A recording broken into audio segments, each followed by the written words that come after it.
Hello and welcome to Oh my 10-Minute god. Fringe. I know it's very epic. The music is I mean, inexcusably exciting. it's bopping. Like, It's that's a good intro. Thank you. I Yeah. got it of a royalty-free library. Hey everybody, I'm Laser from A Shark Ate My Penis, and today I am talking to Bonnie He from A Terrible Show for Terrible People. One of the biggest inspirations to me, one of the funniest shows. I mean, obviously the funniest show of Hollywood Fringe last year, best comedy. How you doing, Bonnie? I'm doing great.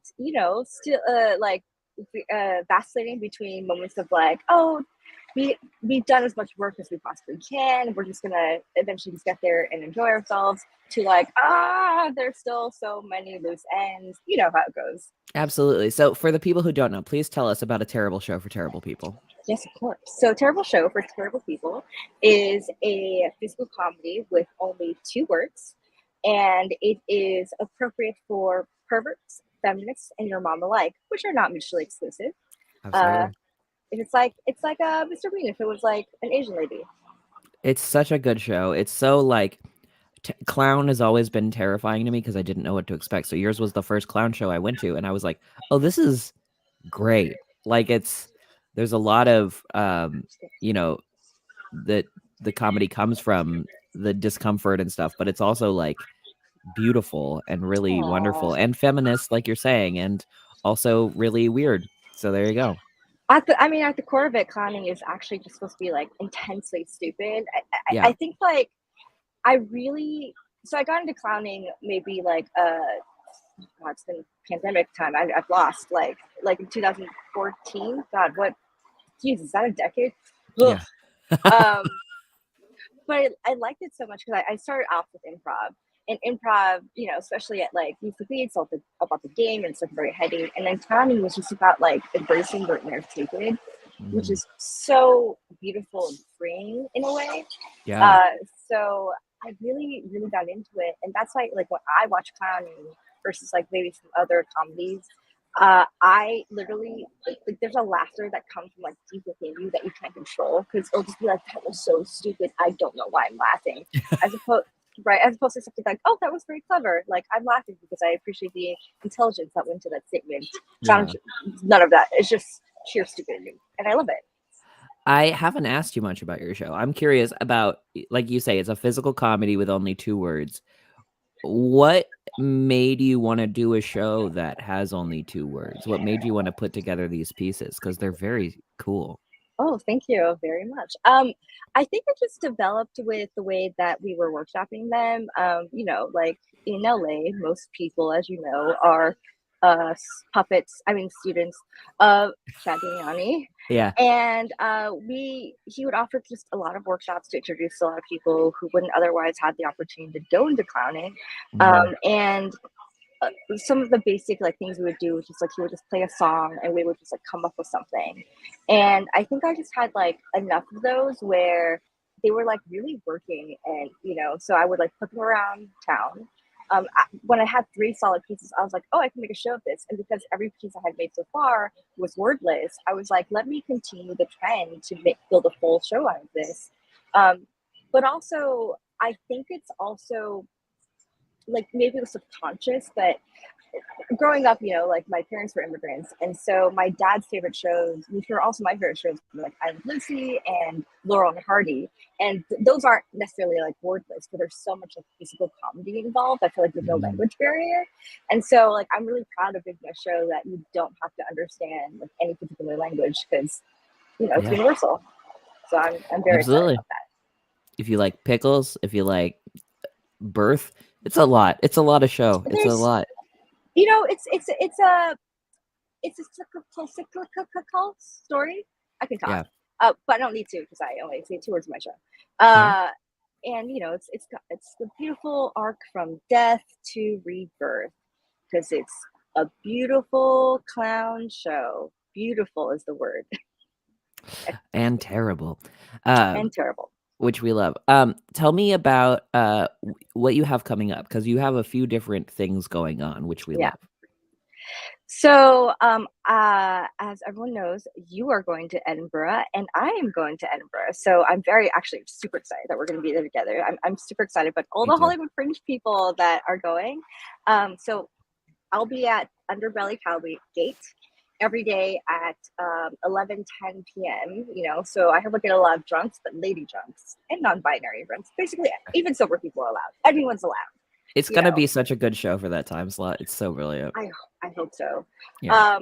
So I'm excited about that. And then we also have a live taping of the show with 2 time slots at the Lyric Hyperion, which is where I am right now, because we're doing a little like more recon. I mean, we've already booked the space and everything, but we're just like doing some lens tests today. And great at the Lyric Hyperion in Los Angeles. Mm-hmm. So this is gonna be full. Can I shift it without breaking stuff? Like, whoa, look at that. Whoa. Okay, yeah, it's beautiful. The theater is beautiful. And then we're about to launch. So this is the official announcement of the thing, a Kickstarter for our thing at Edinburgh, and it's going to be amazing because Laser himself gave us a wonderful, wonderful Kickstarter advice. Hey, I'm here to help. Yeah, so that's coming up in the next week. We just have to tighten up a little bit, just make it good, and then we'll be free. So yes, we have those 3 crazy things going on. We only have links, unfortunately, right now for the Lyric Hyperion show, which is on the 14th, July 14th, 7:30 and 9:30, and the Edinburgh show. That's so fun. I'm so excited that you're taping it. It's that and doing it up, which is really fun. I'm really excited. I mean, we are hoping, to tape in, drop it around in Europe. We'll see what happens. Yeah, absolutely. I mean, like you say, it's wordless. It's like an Avengers movie. You don't have to know the language to enjoy it, except better than an Avengers movie. Oh, thank you. Yeah. What do I want to ask? Questions. What do you want people to get out of the show, or what do you enjoy hearing people say after they come to the terrible show? Honestly, I just want people to have a really, really good time. It just gives me so much pleasure knowing that I could just make a room full of people laugh without saying a word, which is amazing and awesome. Yeah. I'm not gonna lie, when I look into the audience, because it's clowning, it's there's no fourth wall, so I look directly at people. But don't worry, I only interact with people because I can tell who's okay with it. It's a very oh, this person does not want to be pulled up. It feels very safe. Thank you for saying that. So I really enjoy when I look into the audience and I can see people crying from laughter. That's a big ego boost for me personally. But yeah. I just want people to enjoy the show. And I also want people to know that it is actually quite feminist because it's raunchy and it's got a lot of sexual stuff, but it's from a woman's point of view, which I really want people to take away from it. Yeah, absolutely. It's, sometimes we can feel a little unsafe in comedy if we don't know if people are going to be punching up or punching down. One of the things that you talked about, I think after, in the post-show speech when I saw yours, was how few Asian American women clowns there are, which makes sense, but it is a perspective we're not seeing. Can you talk about that a little bit? Of course. I mean, it's interesting because the clowning scene is still, I think we have a niche in LA, so luckily. And I do think actually clowning is pretty, again, I can only speak to the LA scene. It's pretty egalitarian in terms of the amount of men and women doing it, but there's still not a lot of non-white people doing it. And I think it is about the accessibility because clowning, the classes are expensive. And a lot of times the classes are always on these really famous clowns, international clowns will roll into town and do a workshop that everyone wants to take. But the workshops are often during the daytime, for a full week. It's Monday through Friday, 10 a.m. to 6 p.m. It's great. I would love to do that if I didn't have a day job. Yeah. So it is a bit of an accessibility problem. But, I feel things are always developing and hopefully getting better. So there aren't a lot of, I think, just clowns of color, cock, as I say. In general. So I'm doing my part to just put my face, this face. Yeah. It's a good face and it's a good show. I have a question for you from our previous guest. Sorry, did I interrupt you? No, I had nothing of importance to say about this. Okay, well, it speaks for itself. So Damien from 50 Midlife Crises to See Before You Die, which is a very fun show happening at around 11 a.m. Every day over at the Edinburgh Fringe. They wanted to know what piece of advice would you give your younger self? Oh my gosh. My younger self. I guess it depends like how young. As a child, I think I you don't get like to pick.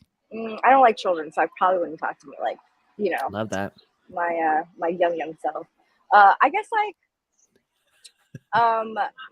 as a teenager, I would probably not want to give myself any advice because whatever led me to here right now, I'm very happy with because this is definitely literally not the life plan I had for myself. My parents are immigrants. I'm sure they didn't, and I myself did not expect myself to be a clown. Yeah. This is not the path to be forced. So I guess I do have advice that maybe I would not give directly to myself, which is like there's you'll life is always unexpected. Like you really don't know what comes from it, but just be receptive to it because clowning just sort of like fell in, you know, into my lap in 2014. I got to try it out and I was like, oh, I like this. And this is this is the path I forged for myself now. I'm a clown. I'm going to Edinburgh. I'm going to Edinburgh with a clown show as an Asian American. How An nuts. award-winning clown show. We love to Thank see it. you. Thank you. What do you have a question, or could I ask you to come up with a question to ask my next guest on 10-Minute Fringe? I absolutely have a question. You may or may not know, but I have a few props in my show. I'm not a prop comic. I'll have to think about that. Yeah. But I do have a lot of pickles. Yep. So I do want to know for the next person, how do they enjoy their pickles? Oh yeah. How do you like your pickles? How do they like the pickles? I mean, I like enjoy. It's a good question that a lot of people are asking these days, and we really need to get those answers on the book. So we have to get to the bottom of this. Let's get to the bottom of this. Everybody, I really recommend A Terrible Show for Terrible People. Get out there, go see it at the Underbelly, go see it in Los Angeles, and back that Kickstarter because we need you. We need you to support theater, or it just doesn't happen. Yeah, I know. Thank you so much for having me. This was lovely. I love it. Absolutely. Enjoy your scouting mish over at the Lyric Hyperion, and I will see you very soon, Bonnie. Thanks. Bye. Bye.